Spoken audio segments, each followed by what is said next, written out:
आपको वेलकम करता हूं अपने प्रोग्राम में। Thank you sir, thank you very much. आज जिस तरह चीफ जस्टिस साहब ने भी इससे पहले भी यही कहा है कि कोई मुदाखलत अदलिया में बर्दाश्त नहीं होगी, और जिस तरह आपको पता है कि सोशल मीडिया के अंदर एक सियासी जमात इदारों को टारगेट कर रही है, क्या कहेंगे?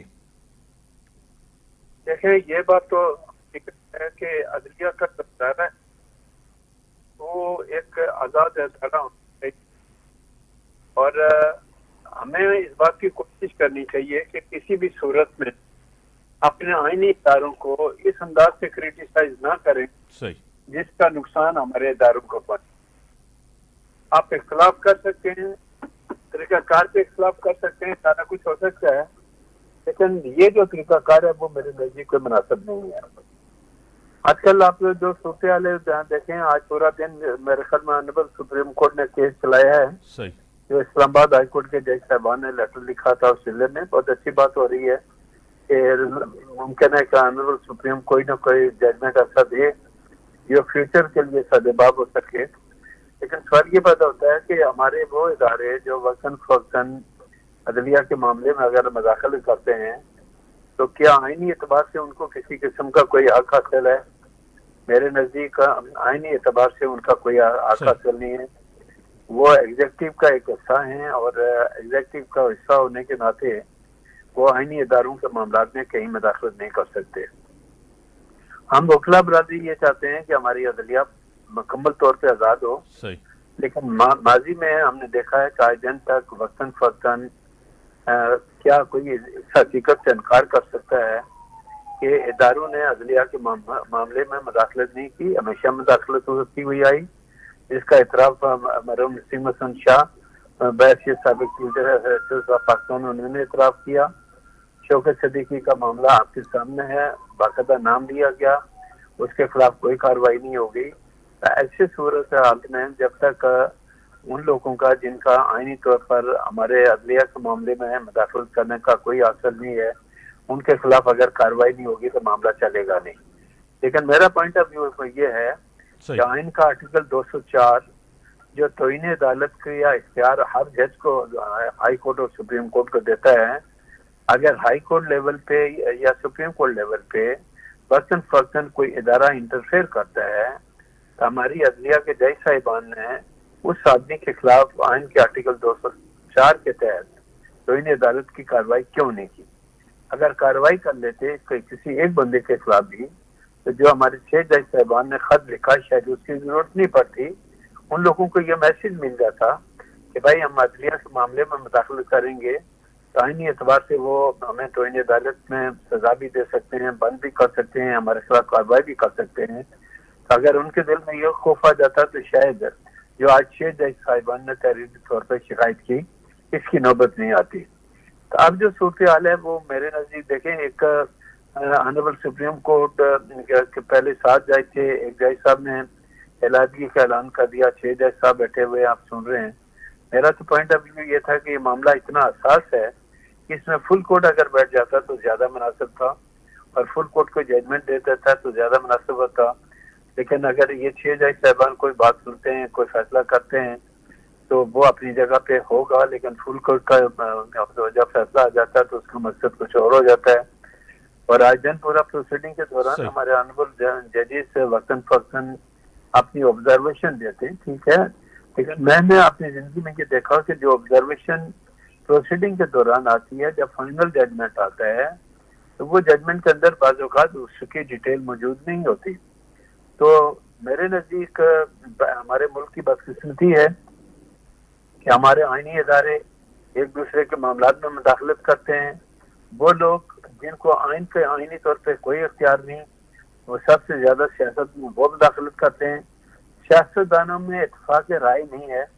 मैं 2 रोज़ा कॉन्फ्रेंस में था असमा जहांगीर की, मैंने वहाँ भी चेयरमैन सेनेट की मौजूदगी में जो तकरीर की उसमें मैंने यही कहा कि जब तक तमाम सियासी जमातें अपने इख्तिलाफात को ख़त्म करके एक जगह पे जमा नहीं होते, बैठ के बातचीत नहीं करते, अपने मसले मसाइल का हल नहीं करते, तो ऐसी सूरत में वो इदारे जिनके मतलब हम ये कहते हैं कि उनको मुदाखलत नहीं करनी चाहिए, उनको मौका कौन फराहम करता है? उनको मौका हम खुद फराहम करते हैं।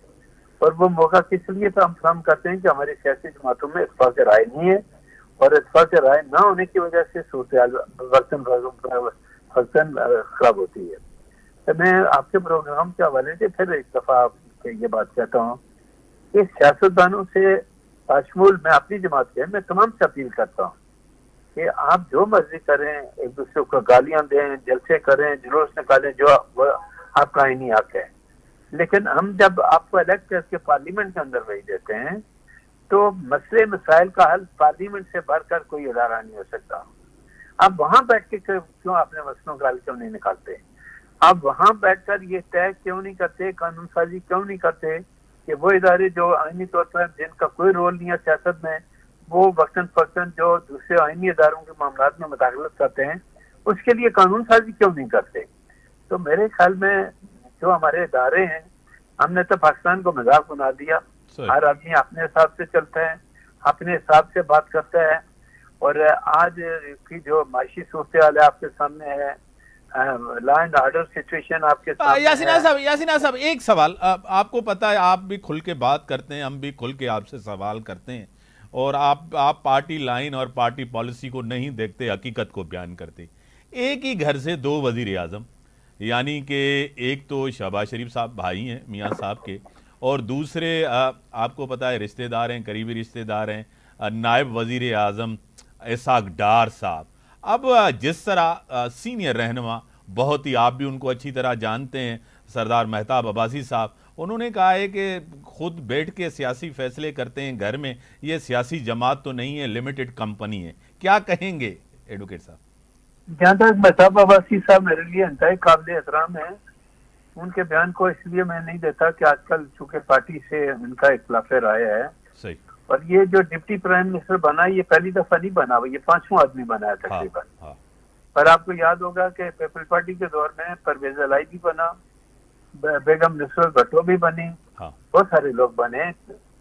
लेकिन मैं ये कहता हूँ कि आइन के अंदर डिप्टी प्राइम मिनिस्टर का कोई आइनी ओहदा मौजूद नहीं है। एक तरफ तो आप कहते हैं कि आइन पे अमल करें, तो माजी में भी अगर आपने डिप्टी प्राइम मिनिस्टर किसी को बनाया तो वो गलत था। आज भी मैं कहता हूँ कि आप prime minister deputy prime minister बना रहे हैं तो आइन के अंदर डिप्टी प्राइम मिनिस्टर का कोई जिक्र नहीं है। लेकिन अब यहाँ सूरत हाल यहाँ मुख्तलिफ हो जाती है कि माजी में अगर 4 बने हैं और उस वक्त हम इतराज नहीं करते, और आज अगर किसी वजह से मुस्लिम लीग नून की हुकूमत में वही डिप्टी प्राइम मिनिस्टर बना तो फिर हम इतराज करते तो वो गलत है। लेकिन हमें इतराज ये करना चाहिए कि जब आइन इजाजत नहीं देता तो ये ओहदा हम किसी को क्यों देते हैं? आइन के अंदर जब इसका जिक्र नहीं है तो क्यों देते हैं? ये कोई बात नहीं करता, क्योंकि माजी में हर बार भी ये करता हुआ आया। क्या बेगम नुसरत भट्टो साहिबा नहीं बनी? क्या परवेज अलाई पीपल्स पार्टी के दौर में नहीं बना? इससे पहले तो मेरे ख्याल में 4 डिप्टी प्राइम मिनिस्टर बने। मतलब यासीन साहब, ये जो आप ठीक है, आपने कहा कि आईनी उनकी कोई पोजीशन नहीं है, ठीक है। माजी का आपने मिसाल दिया, शहीद नुसरत भुट्टो साहिबा, उनकी एक बड़ी कुर्बानी थी जमहूरियत के लिए, वो और ज़ख्मी भी हुई थी, सब कुछ था, वो भी बनी, आपको पता है।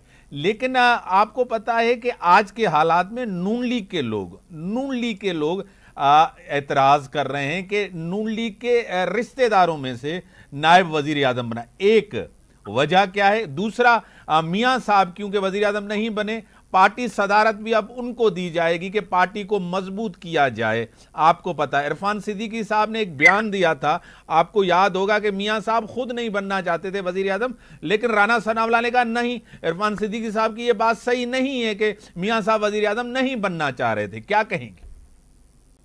जैसे अभी मैंने थोड़ी देर पहले ये देखा कि राना सनाउल्लाह साहब को मशीर बनाया गया और उनको